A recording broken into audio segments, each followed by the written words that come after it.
After your body uses nutrients from food and drink, leftover waste remains in the blood and intestines. Your kidneys are the precision system that removes extra water and wastes to keep your chemistry stable. An average adult carries about 5 liters of blood, and the kidneys receive a large share of blood flow.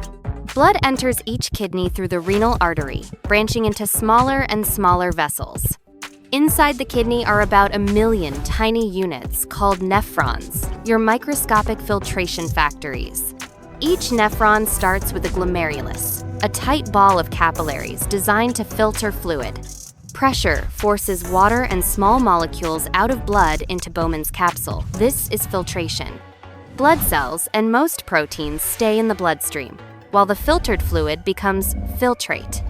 Over a day, the kidneys filter huge volumes of fluid, far more than you ever urinate. Next comes reabsorption. Your body recovers most water, electrolytes, glucose, and amino acids. This is why kidneys are not just filters, they are regulators that decide what to keep and what to lose. The loop of Henle helps create a concentration gradient so the body can save water when needed. Farther along, the distal tubule fine-tunes salts and acid-base balance. Hormones help control this tuning, especially aldosterone for sodium and potassium balance. Another hormone, ADH, tells the collecting ducts to reabsorb more water and concentrate urine. When you're well hydrated, less water is reclaimed, so urine becomes more dilute. When you're dehydrated, more water is reclaimed, so urine becomes more concentrated. After this fine-tuning, the remaining fluid is urine, which drains into the kidney's collecting space. Urine then enters the ureters, 2 narrow muscular tubes leading to the bladder. The ureters push urine downward with peristalsis, rhythmic squeezes that prevent backflow. This one-way transport protects the kidneys by keeping urine moving away from them.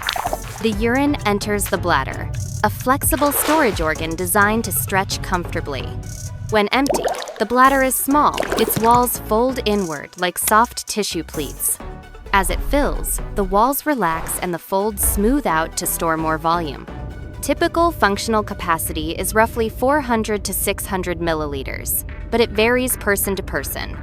Stretch receptors in the bladder wall constantly report fullness to the nervous system.